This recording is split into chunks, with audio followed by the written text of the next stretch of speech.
Hi, Crystal. How are you? I'm good. Okay, Crystal. So, could you please tell us something about yourself? My name is Crystal, but you can call me Kim. That's my nickname. I am already a mother of a 1 year old. I've been married for 2 years.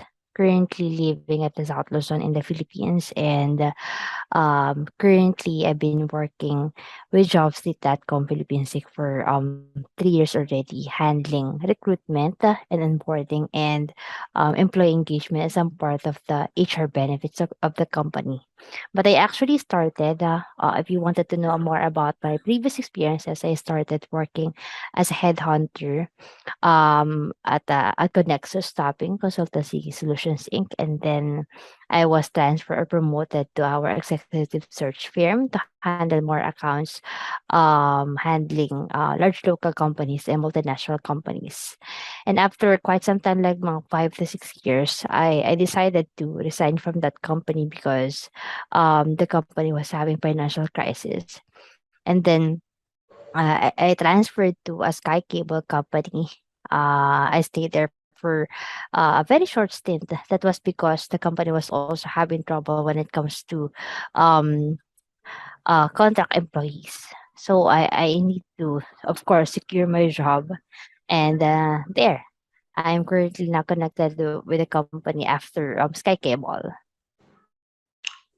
Okay, okay, Crystal. So, how many years of experience do you have in this profession? Uh, 7 to 8 years.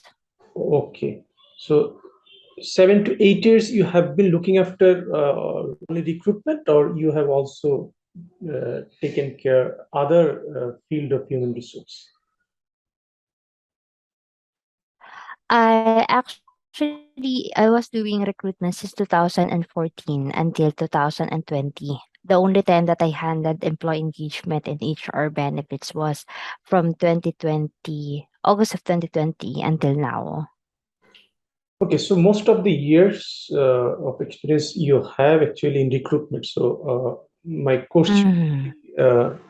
focused on recruitment things. So my first question is, what techniques did you find most effective in finding the right person for a job? Um, of course, setting a good pipeline.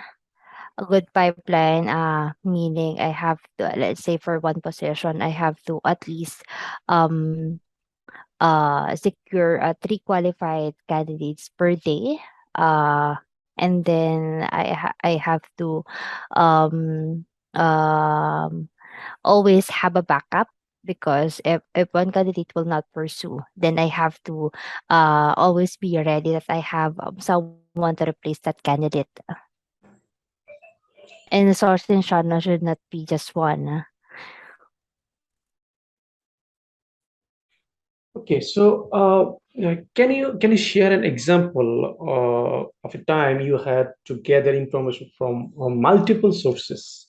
Okay, from various sources, and how did you determine which information or which source was relevant for a particular job?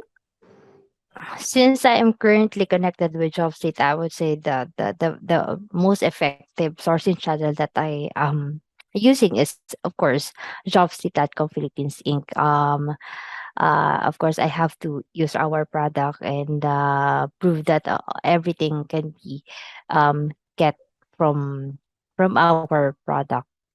But previously, but with my previous experiences with Connexus and executive search, Optimus executive search, since it is a headhunting firm and I am serving clients, I was using a lot of channels such as Indeed, JobStreet, LinkedIn, Monster. So those are the channels that I was using.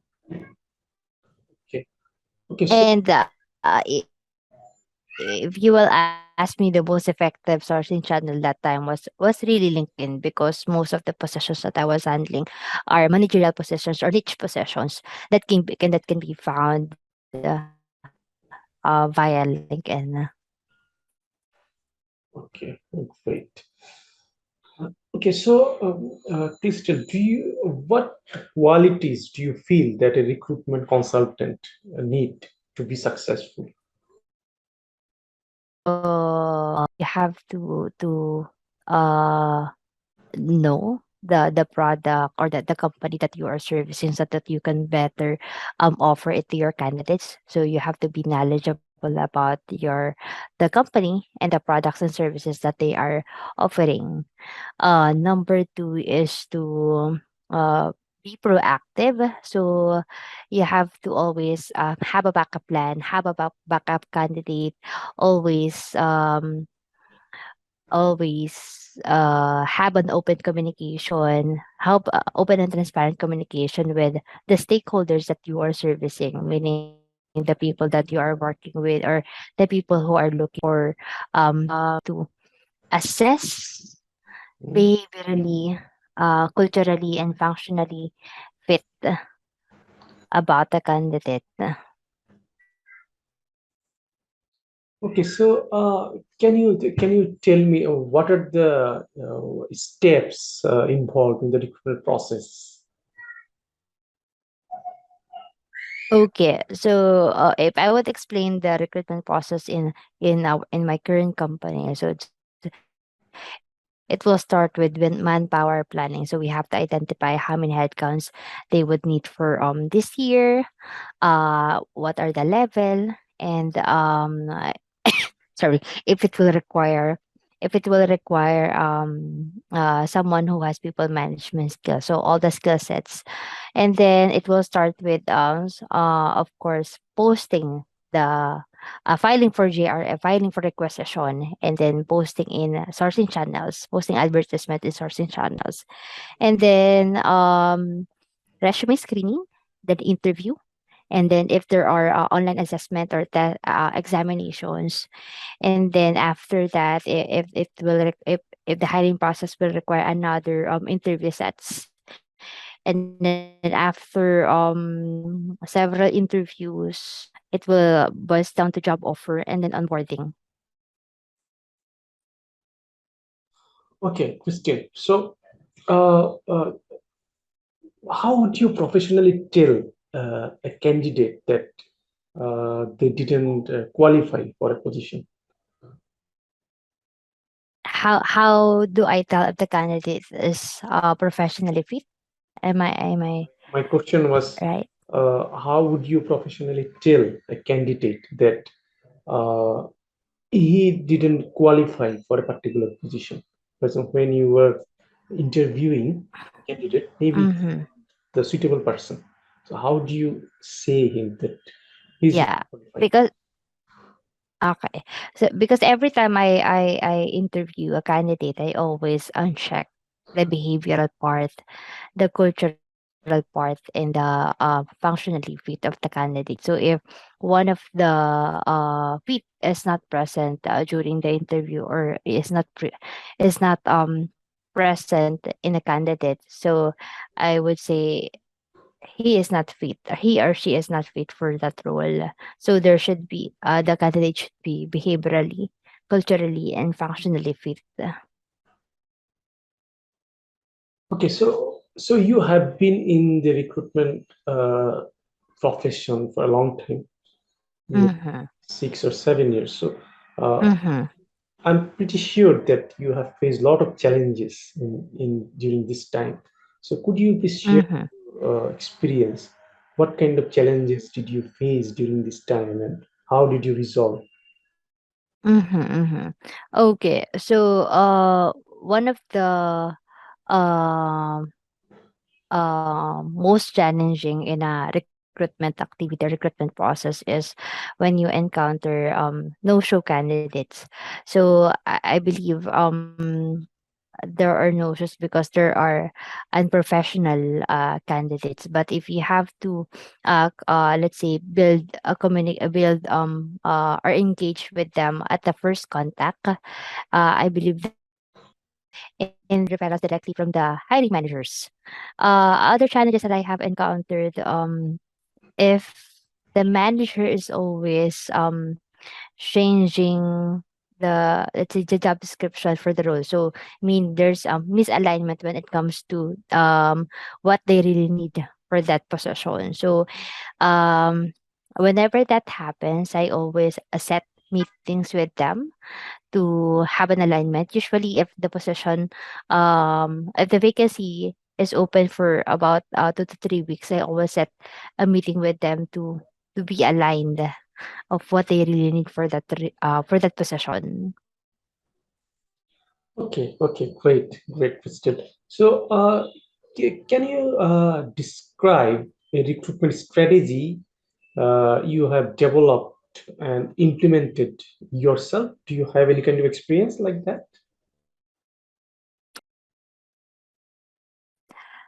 Yes, actually, when they do have an interview form, but one of the project that I did was to propose interview form. So meaning, the functional competencies questions are there, but for us to see if the candidate is also qualified behaviorally, I have to uh create a set of questions to test or to assess, let's say, his grit, commitment, adaptability, leadership, the values that we have.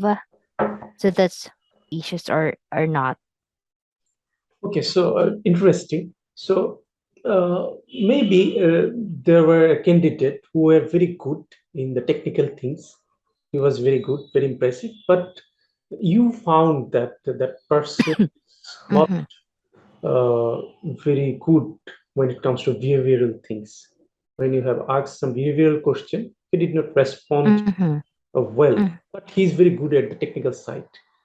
And the position is mostly focused on technical issues. In that situation, uh, how how did you? not behaviorally, culturally, and functionally fit, then I would say no, because in the long run, it would, if the candidate shows any behavioral issues, then it will, it will, it will affect the not just the performance, but also the person that the team that the candidate or the person was belong to. So it will be questionable on the part of the recruitment. Why did we pass this candidate? How did this person assessed by the recruitment?